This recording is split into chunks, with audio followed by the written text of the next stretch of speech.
जय मसीह की आप सबको। आज फिर से हम आगे जवान के एक नए लर्निंग सेशन में हम आए हैं और जो कि आज का टॉपिक है हमारा वो है कैसे हम प्रभु यीशु मसीह को अपने फाइनेंस के द्वारा, अपने पैसे के द्वारा हम परमेश्वर को प्यार कर सकते हैं, किस तरीके से हम उनको आदर दे सकते हैं। मैं आपको बताना चाहता हूँ, हम सब लोग कुछ ना कुछ कार्य करते हैं और इस संसार में हर एक व्यक्ति कुछ ना कुछ कार्य करता है, लेकिन जो व्यक्ति मसीह लोग हैं, खासतौर से मैं बात कर रहा हूँ सेवकों से और जो सेवा करना चाहते हैं और जो प्रभु के पीछे चलते हैं और विश्वासी लोग हैं, मैं यीशु मसीह के अनुयायियों से मैं बात कर रहा हूँ। मैं बात कर रहा हूँ कि आप अपने पैसे से भी प्रभु को प्यार दिखा सकते हैं, अपने आर्थिक चीज़ों से भी प्रभु को प्यार दिखा सकते हैं। मैं चाहता हूं कि आप मेरे साथ निकालें ये पद को। मैं चाहता हूं यहाँ पर कुछ पद को मैं आपके सामने पढ़ूंगा जो परमेश्वर के वचन बाइबल से लिए गए हैं। मैं चाहता हूं कि हम सब लोग उसको सीखें और ब्लेस हो। परमेश्वर का वचन, नीति वचन, उसके 22वें अध्याय और उसके 7वें पद में ऐसा कहता है, धनी दरिद्रों पर शासन करते हैं, उधार लेने वाला देने वाले का दास होता है। परमेश्वर का वचन कहता है जो उधार देता है और जो उधार लेता है, तो जो उधार देने वाले का दास होता है जो उधार लेता है। और ये बहुत बहुत गंभीर सिचुएशन है, बहुत गंभीर ये समय जिसके भी साथ ऐसा हुआ है या हो रहा है, क्योंकि मैं इस समय से निकल चुका हूँ। मैं अनुभव कैसे बता सकता हूँ, जब हम किसी से उधार लेते हैं तो सच में हम उसके लिए कमा रहे होते हैं। जो भी हमारी तनख्वाह होती है, मैं पहले सैलरी जो भी मुझे मिलती थी, मैं पूरी सैलरी का अपना ज़्यादा से ज़्यादा हिस्सा मैं उनको देता था जिनसे मैंने उधार लिया था। क्योंकि मैंने कंस्ट्रक्शन, कुछ घर के कार्य को करने के लिए मैंने कुछ पैसे बोरो किए, उधार लिए, बैंक से लिए, कुछ व्यक्तियों से लिए, लेकिन जब हम उसके काम करते हैं तो उसका रिटर्न जो हमें जो भी मिलता है तनख्वाह के तौर पर या हमारी जो भी सैलरी है, वो उसका हिस्सा उनको जाता है। परमेश्वर का वचन कहता है वो उसका दास होता है। मैं इस हालत में अगर कोई भी व्यक्ति है जो इस वचन को सुन रहे हैं, मैं प्रभु से प्रार्थना करूंगा कि आप जल्द से जल्द छूटें। मैं चाहता हूं कि आप लोग प्रार्थना करें कि आप जल्द से जल्द इन हालात से छूटें और परमेश्वर आपको ब्लेसिंग्स के लिए बुलाए। परमेश्वर चाहते हैं कि आप ब्लेस हो, परमेश्वर चाहते हैं आप आशीषित हो, परमेश्वर चाहते हैं जैसे परमेश्वर ने अब्राहम को ब्लेस किया वैसे परमेश्वर आपको ब्लेस करना चाहते हैं। मैं फिर कहता हूं कि परमेश्वर चाहते हैं कि आप उस हालत से निकल कर आए और प्रभु इतने सामर्थ्य हैं, वो निकाल सकते हैं। मेरी गवाही है, मैं ऐसे ही हालत में फंसा हुआ था, प्रभु यीशु मसीह ने मुझे उन हालातों से निकाला और मेरे दिनों को बदल दिया। मैं इस गवाही को इस वीडियो के माध्यम से दे रहा हूँ और मैं चाहता हूँ कि आप इसको जानें। कारण है कि लोग अक्सर क्या कह सकते हैं कि आर्थिक तौर पर मजबूत नहीं हो पाते। इसके पीछे दो कारण हैं।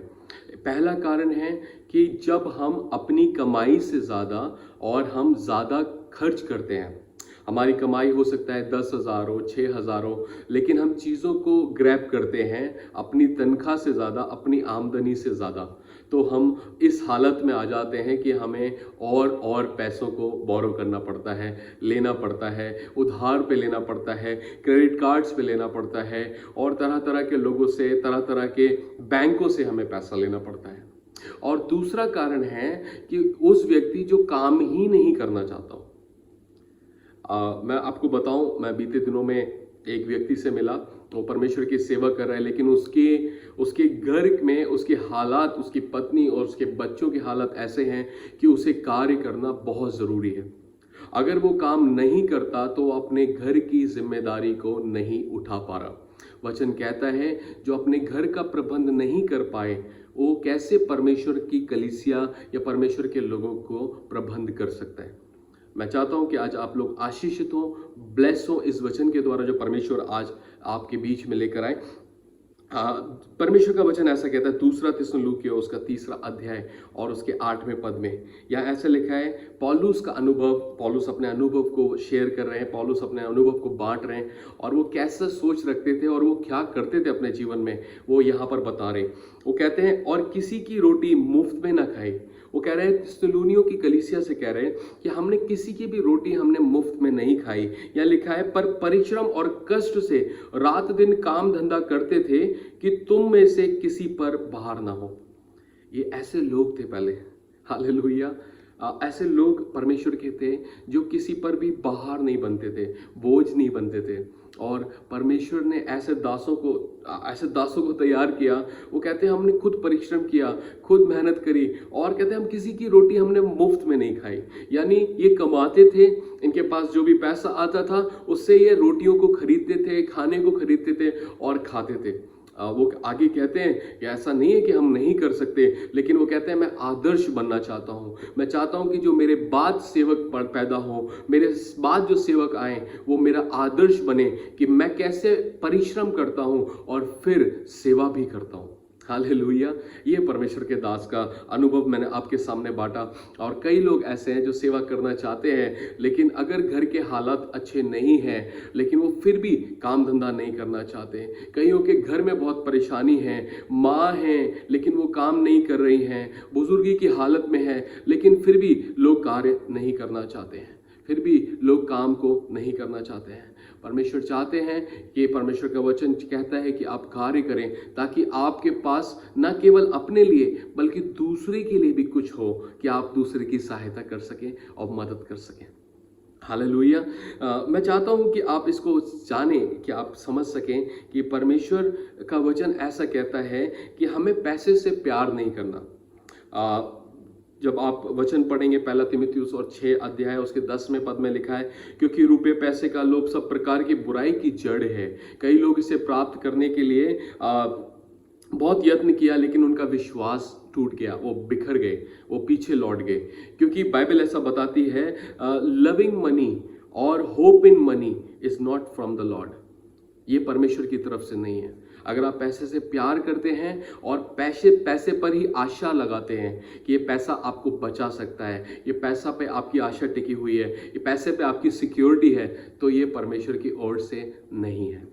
ये परमेश्वर की ओर से नहीं है। मैं आपको बताना चाहता हूं ताकि आप सीखें। और मैं आपको बताऊं, 1 तीमुथियुस का 6 अध्याय उसके 17वें पद में भी ऐसा ही लिखा है। यहाँ लिखा है, इस संसार के धनवानों को आज्ञा दें कि वे अभिमानी ना हो और न चंचल धन पर आशा रखें। यहाँ लिखा है, परंतु परमेश्वर पर जो हमारे सुख के लिए सब कुछ बहुतायत से दे देता है।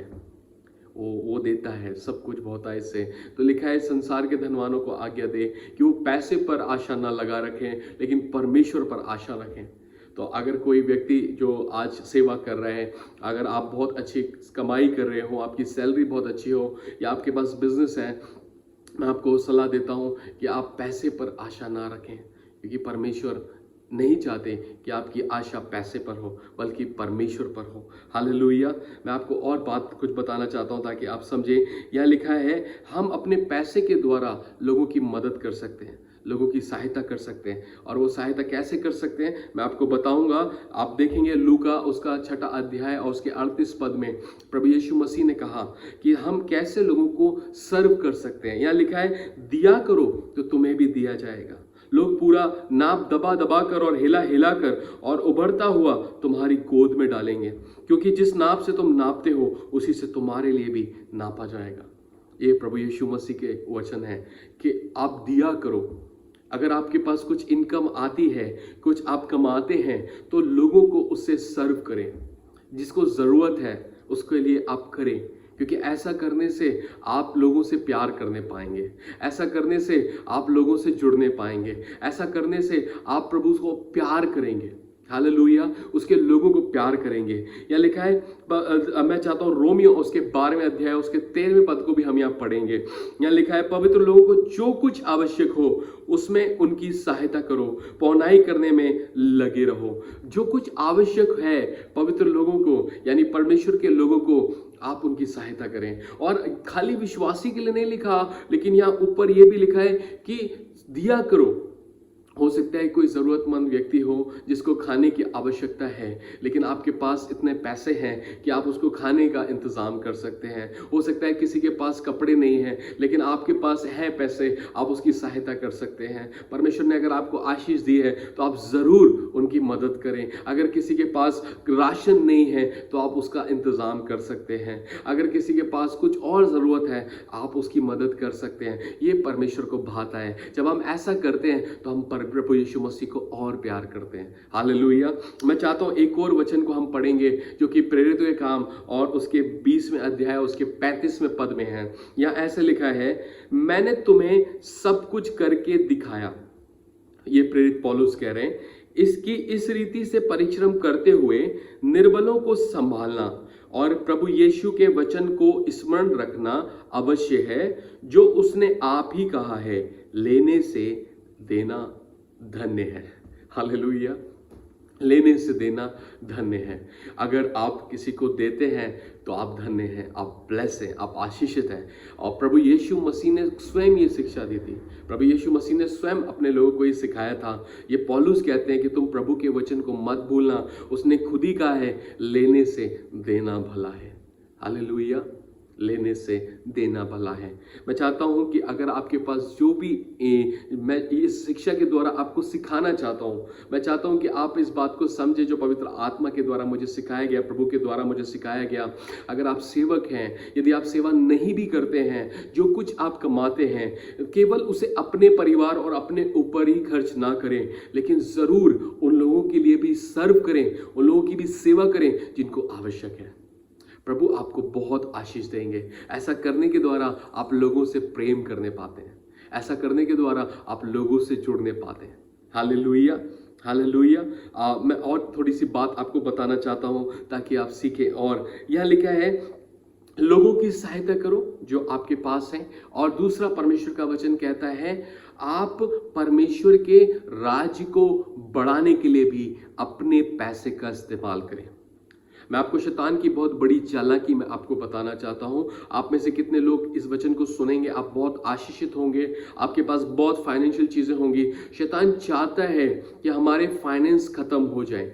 शैतान चाहता है कि हमारे फाइनेंस खराब हो। शैतान चाहता है कि हमारी आर्थिक चीजें खराब हो, क्योंकि अगर आपकी आर्थिक चीजें परमेश्वर के राज्य को बढ़ाने में लगेंगी तो अद्भुत काम होगा।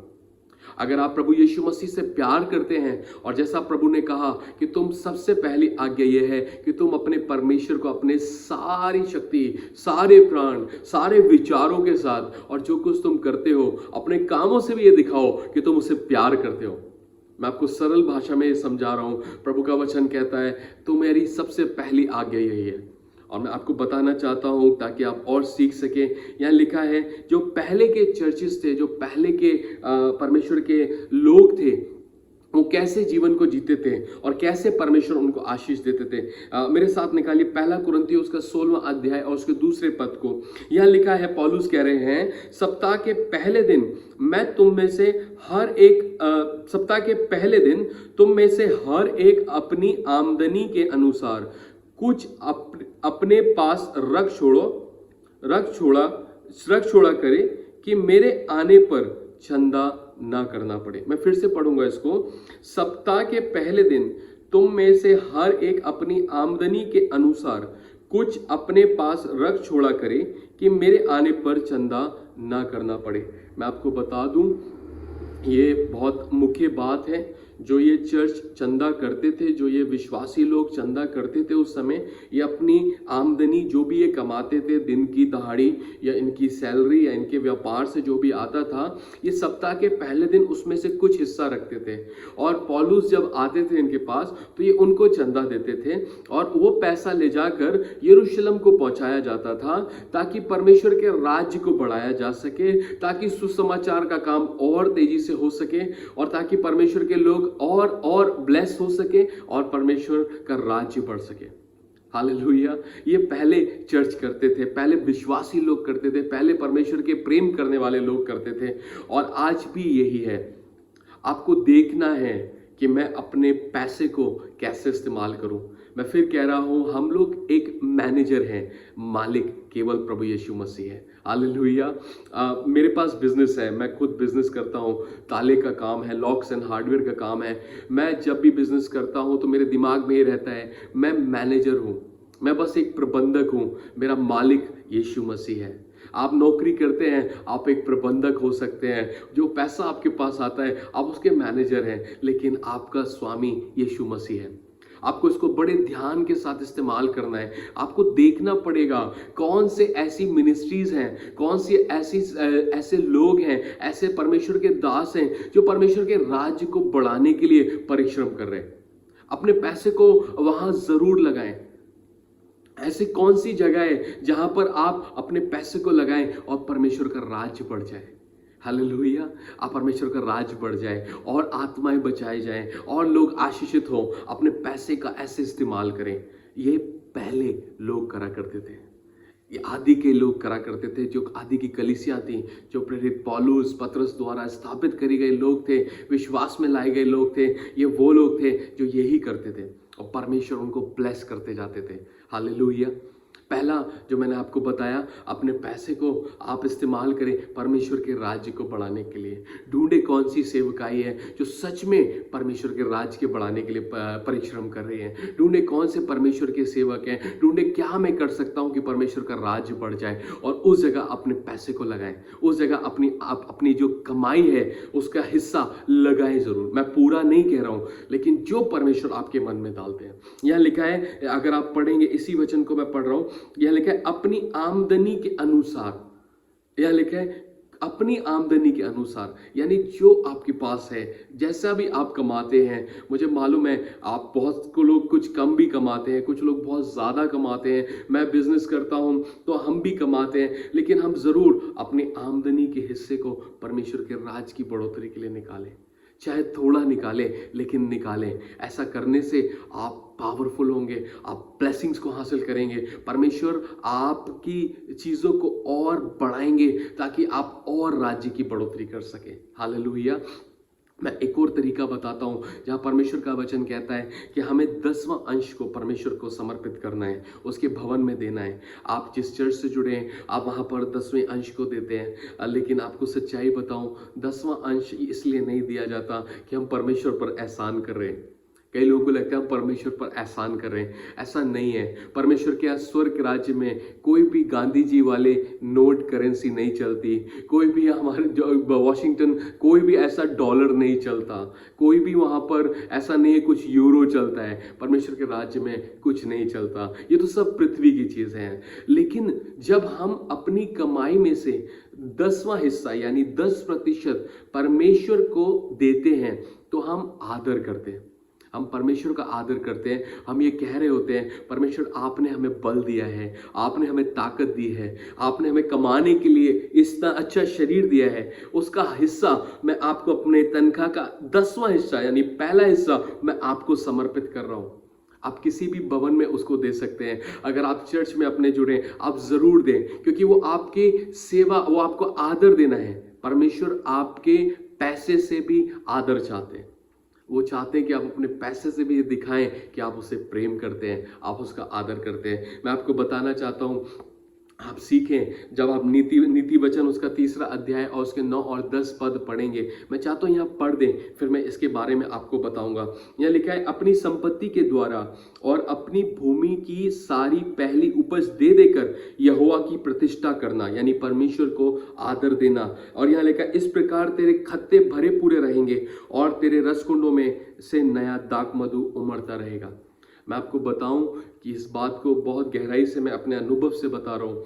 मेरे पास बहुत पैसे आते थे और बिजनेस मैं करता था, और मेरे पास जब पैसे आते थे तो महीने के एंड में वो पैसे खत्म हो जाया करते थे। और यहाँ होता था कि लास्ट में मंथ में मुझे देखना पड़ता था कि मैं किससे पैसे ले सकूं, मैं किससे और पैसों को इकट्ठा कर सकूं। लेकिन मैं आपको, जब मैंने प्रभु से प्रार्थना करी इस विषय के लिए, तो मैं आपको सच बोल रहा हूँ, मैंने जब प्रार्थना करी तो परमेश्वर के आत्मा ने मुझसे कहा कि तुम ये नहीं करते। ये वचन मुझे दिया गया कि मैं अपनी कमाई से परमेश्वर का आदर नहीं करता, मैं मैं पहले बहुत काम करता था, मैं अपने पैसे को लोगों की मदद के लिए देता था, परमेश्वर के लोगों को सर्व करता था, लेकिन मैं ये काम नहीं करता था कि मैं परमेश्वर को आदर दूं अपने पैसे से। मैं लोगों की सहायता करता था, लोगों को सर्व कर रहा, लेकिन परमेश्वर को आदर देना बहुत बड़ी ब्लेसिंग्स है।